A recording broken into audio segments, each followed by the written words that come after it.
that she is willing to tell her story on the eve of a first major public appearance in the tennis world in 7 years is all the more remarkable, given the emotional strife and mental illness she has both faced and fought. Heldman enjoyed a hugely successful playing career, winning 22 singles titles in an era awash with some of the women's game's most iconic names. She can lay claim to victories over Billie Jean King, Margaret Court, Evert, Martina Navratilova and Virginia Wade. Indeed, she sits among the most significant figures in the history of women's tennis.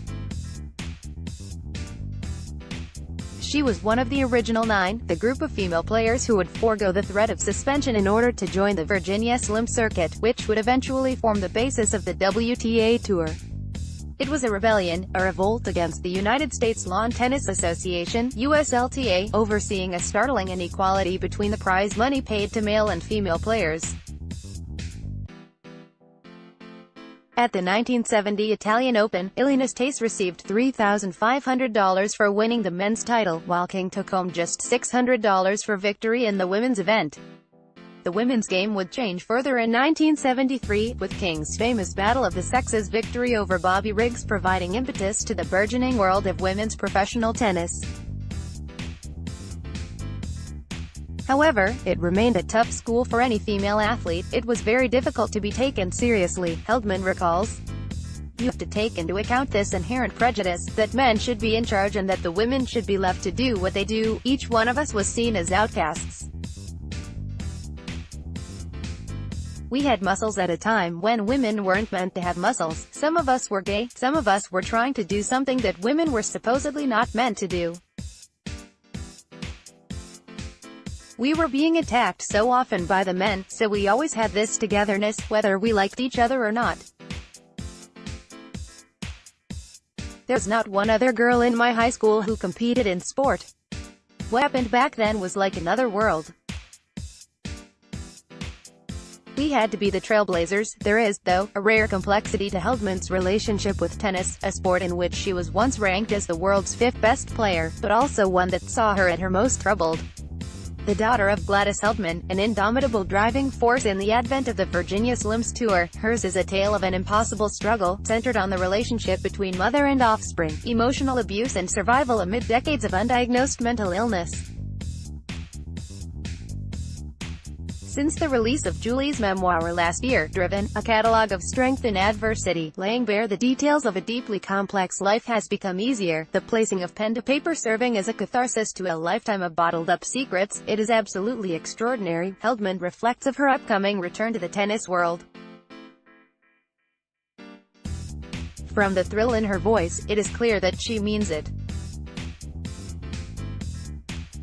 Given all that she has faced, in many ways, this is a personal triumph that outweighs much of what the former U.S. number 2 achieved with racket in hand.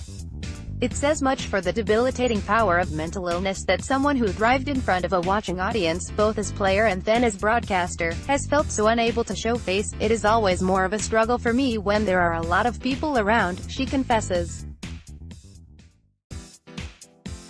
The fact that I can even think about going is pretty thrilling. The effects of a childhood of emotional abuse have seen her face a lifetime of difficulty. Long after the end of her playing career, Heldman was diagnosed with bipolar, a disorder that has, at least, given context to some of her difficulties. While Gladys played an immense role in putting the building blocks in place for the future of the women's game, her treatment of Julie was cruel.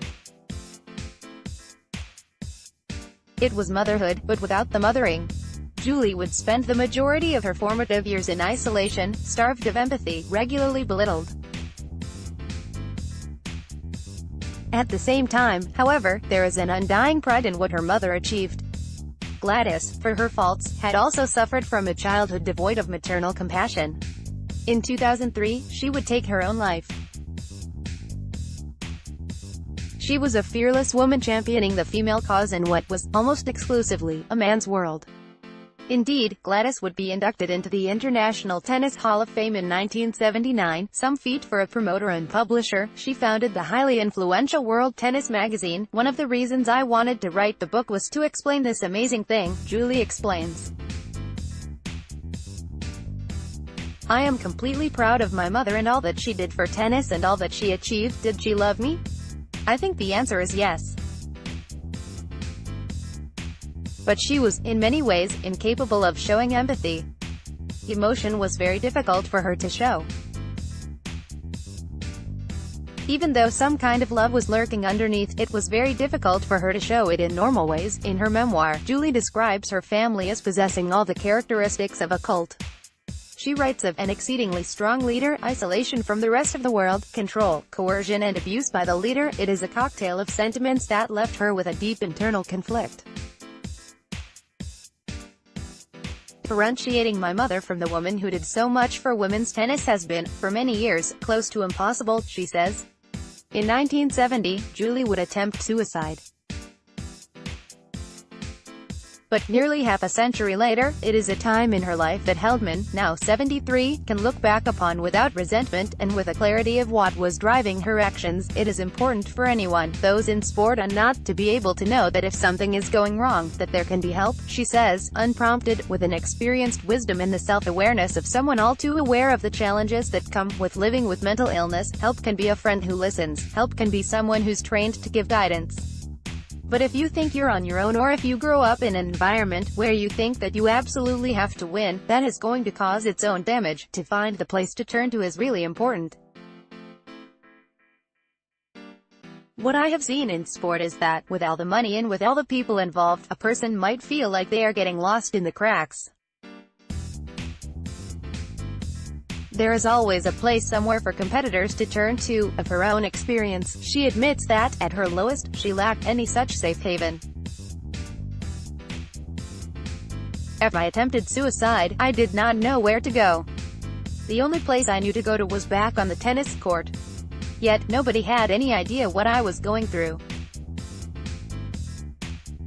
The fact that nobody knew had a massive impact on me. In many ways, tennis and winning at tennis and being successful was a saving grace because it gave me the ability to be somebody. That's how I would feel when I won. So, tennis became the one thing that I could turn to, but in itself, tennis was also harmful to me. With my mother, if I won she would say that I was the best thing ever, but if I lost I felt terrible. But either way, even if I was the best thing ever, she would often undermine me. It felt like I was living on a razor's edge, damned if I won and damned if I lost. The real pull of the career was the traveling, with Heldman's status among the world's best seeing her paid to fly to Buenos Aires, South Africa, London and Australia at a time when such a lifestyle was both enviable and uncommon. However, her own personal situation brought with it a pressure that, she says, made life as a professional tennis player difficult to appreciate. I enjoyed hitting a hard forehand. I enjoyed constructing a point well. I didn't get pure joy out of walking out onto a tennis court, she admits. There was so much wrapped up in tennis, including the fact that my mother dominated the tennis world. She was involved in what I was doing, which felt dangerous to me. People would tell me how wonderful she was, so in some ways, I was stuck in a world where I was almost doubly trapped. Nobody, in tennis, knew and nobody in my family spoke about the abuse, Heldman recalls. I did not actually have an understanding myself that what I was going through was significant. That was and has remained one of the most difficult things for me, that feeling that nobody would understand, but then I didn't either. It was, therefore, close to incomprehensible that other people would have considered the way I grew up as being difficult at all. Putting that all together has been the hardest bit. Quite simply, having spent much of her childhood alone, hers was the only upbringing she knew. There was no reason to disbelieve it. The process of beginning to understand, she explains, has been multifaceted.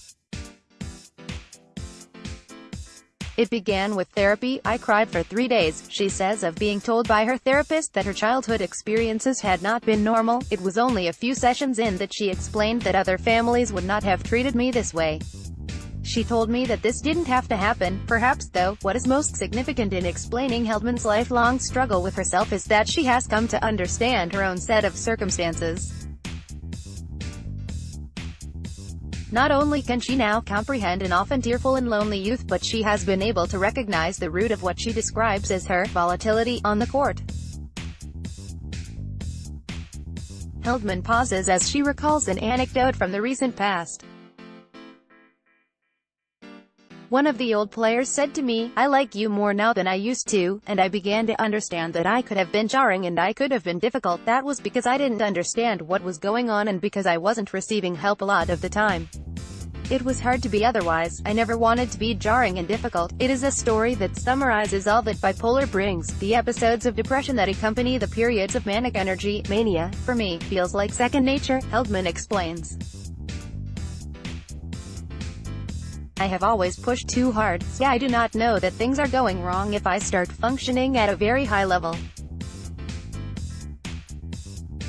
It hooks into what I do, which is to be driven and to do as much as possible. Depression, on the other hand, is very clear to me. When I start feeling bad, I often stop being able to function, even to get out of bed or to talk to people on the phone. Using a telephone can feel daunting. There were many years when I had no clue as to why it was happening. It happened sometimes when I was playing on the tennis tour, which was difficult because I couldn't function. The upside can be so startling, but the downside can be terrible. If I can't function, I can't succeed. If I can't succeed, I can't feel good. It has always been that way. Alongside her childhood trauma and the inherent stresses of tournament tennis, she counts her bipolar, and the harmful effects of her medication, among the 4 major culprits of her mental struggle. Yet, Heldman also pinpoints the revelation of her bipolar as another crucial step on her pathway towards comprehending the events of her own existence. My brain chemistry was going in different directions at the same time, Heldman explains. They said I had a dual diagnosis, both the childhood abuse and the bipolar. With the help of therapy, it was also a diagnosis that has allowed Heldman to put together the pieces of her lifelong jigsaw. I can look back now and see why I went through certain things, she says. I thought about why I used to get upset so often and why I used to think that I didn't have friends. The truth is that I didn't have friends because I didn't know people. I grew up without others. It's why I got upset so often. Something was deeply churning inside of me, and it was something that I did not understand. There are a lot of people out there on the tennis tour who have stuff that drives them. Mine was my story, and what happened to me was severe. With the passing of time, Heldman has found a way to add nuance to the win at all costs mantra that was force-fed into her psyche as a child and that heightened the issues she has faced in adulthood. A cataclysmic breakdown that forced her to retire from the business she co-controlled alongside her husband, Bernie, has also, paradoxically, perhaps played its part. Once that happened, I couldn't do much, she explains. It taught me a lesson in itself, that I could have a life even though I wasn't achieving, that there was a lot to be joyful for in waking up every day and having a family. Before, I felt great if I won, but I immediately felt lousy because I'd feel like something awful was about to happen. Now, I can sit back and understand that I did some good things. I can finally look at that and realize, I'm proud of what I did, and I'm able to feel that pride now that I feel more at peace. As a captivating chat comes towards its end, Heldman briefly goes silent as she ponders the notion of regret. Could her career and her adult life have followed a different path had she belonged to a different time? Could the modern-day appreciation of mental illness have provided her with a greater and earlier understanding of her own troubles? Could an alternative childhood have led to an even greater tennis career? Her response, when it comes, is fascinating. It highlights, perhaps better than any other moment in a truly heartening hour, the value of Heldman's own long-term introspection. It was an era when there wasn't much help, she acknowledges. It is hard to undo the daily indignities of a child. Once it happens every single day of your life, it is hard to think that you could have been a different person. I was that driven child who had to win and who felt better from winning. Had I had a different life, who knows? I wonder whether I would have won so much had I not been so driven.